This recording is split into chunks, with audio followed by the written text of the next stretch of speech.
I'm Cory Allen. We've got a trolling spread out here. This is early spring musky fishing in Tennessee, and I thought I'd talk to you a little bit about lure selection. Because one thing musky fishing is not short of is lure selection. We probably have a more eclectic match than any other type of sport fishing there is. All kinds of indicative bait types, from glide baits to tubes to jigs, different types of spinner baits. It's not just 2 or 3 baits. We've got all different shapes and sizes. I like to run the spectrum. I throw a lot of stuff that's usually considered too small, but it's never too small. There's some stuff a lot of people consider is too big. I don't think there's anything that can necessarily be too big. It just depends on the time and the place. I thought I'd talk to you about a few baits that I've got. This is a relatively unknown bait, but this is of a glide bait make. This is called a tail gunner, and this is a pretty big glide bait. They come in different sizes. There's a big one and a small one. This is basically the middle-sized version. It's about 8 inches long, comes with a grub. And when you fish these baits are fairly good year-round. They're really known for producing big fish in the winter and the springtime because they have a slow hang to them. You can pop them and they dart out, and then they sit and they start to slow fall. I particularly like this one because of the rocking motion it makes on the way down, and you can make it glide down 10, 15, 20 feet if you want. A lot of glide baits don't allow you to do that. You can fish this down. That's a very, very, very useful tool in your box any month of the year, especially in the spring and the fall, wintertime too. Another bait I was going to talk about is the giant version of the Triple D. Now, here's the regular Triple D. It's a fantastic bait, and this is a jerk bait. It's designed to suspend, so what you do, a lot of guys will rip it. You don't really want to rip this one. It's somewhere between a jerk bait tap and a good hard solid thump. So instead of ripping it, if you just rip it, it just makes a crankbait motion. What I like to do is there's a little bit of a feel to it. What you'll do is you'll hit it, and then give it slack as soon as you do. And what it'll do when you give it that slack after you hit it is it'll glide out, pause, glide out, pause. And you can do it at different speeds. You can hit it once and let it sit for a while. You can hit it erratically and it'll work back and forth. Now the big one, same concept, a little bit different physics. You have to hit this one a little bit harder, but it'll swing out sometimes 2 and 3 feet at a time, and then it'll hang. So what it'll do is roll out, sit, roll out, sit. You can't fish it as fast, but it's got some incredible physics to it. It has an incredible hang. It swings out, like I said, about twice as much as the smaller Triple D. It's just like a bigger, slower version of it, but it's got more, I call it swag. It's got more swag. And it seems to be a really useful tool in spite of the size. It's a really good tool in the summertime, really good tool in the wintertime because of the speed control when it goes slow. It's actually a good trolling bait too. I've got some nice fish trolling it. It dives down really, really deep. It has a nice wander to it, so when you troll it, it doesn't just go straight like this. It'll move out a little bit, come back in. It's very important for trolling.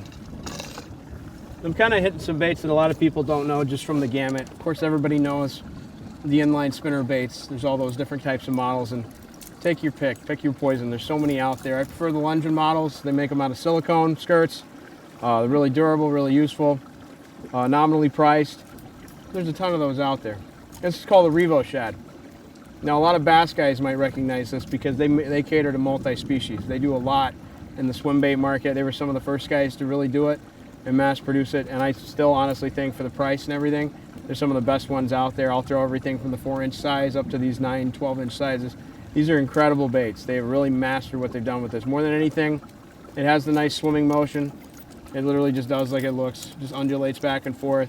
If you tap them a little bit more, they'll roll out. You can almost work it like a glide bait, but the coolest thing is when they fall, they come in a floating, fast sink, slow sink. I like the slow sink.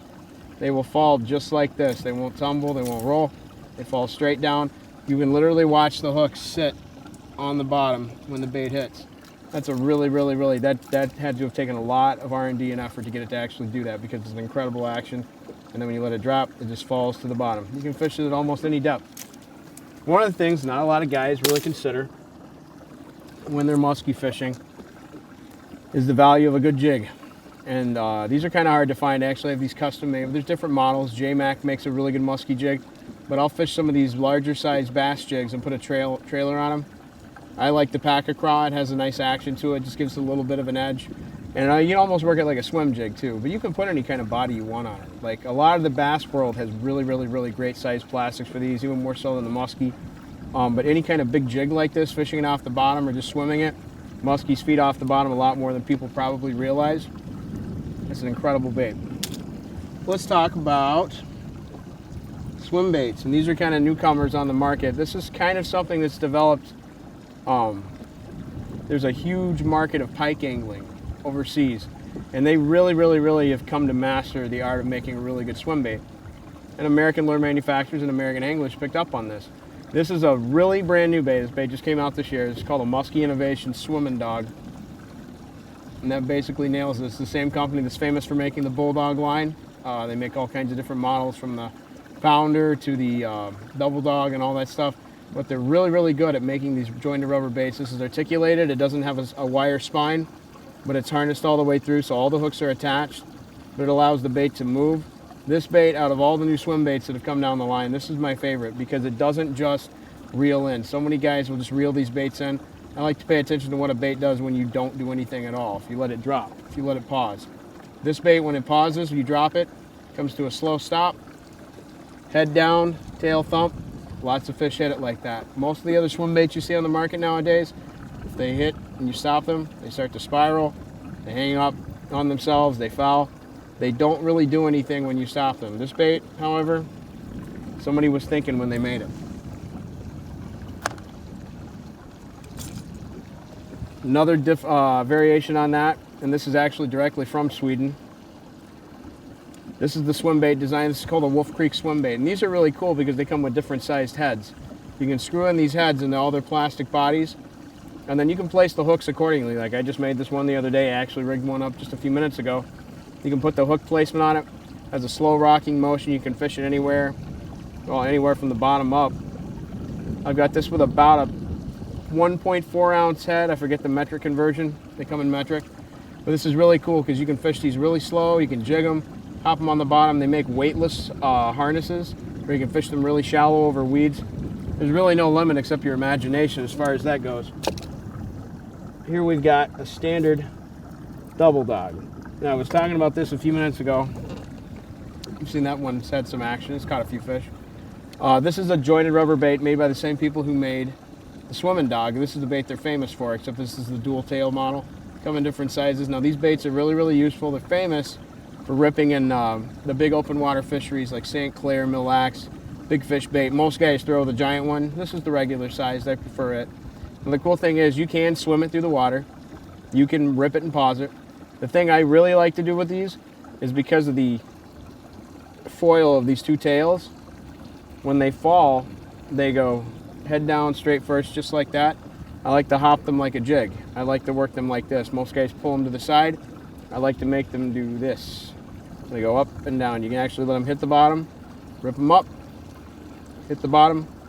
You can do all kinds of things with these baits. These are just a handful of selections of baits you can use on the larger end of the spectrum. Of course, they come in a lot larger sizes than this. But just because you're musky fishing, don't think that you need the biggest thing out there. A lot of times this is what fish are going to respond to more than anything is. And relatively speaking, that's a pretty damn big bait. So that's a good rundown of some of the basic lure selection you have. You see I've got quite the contingency at my disposal.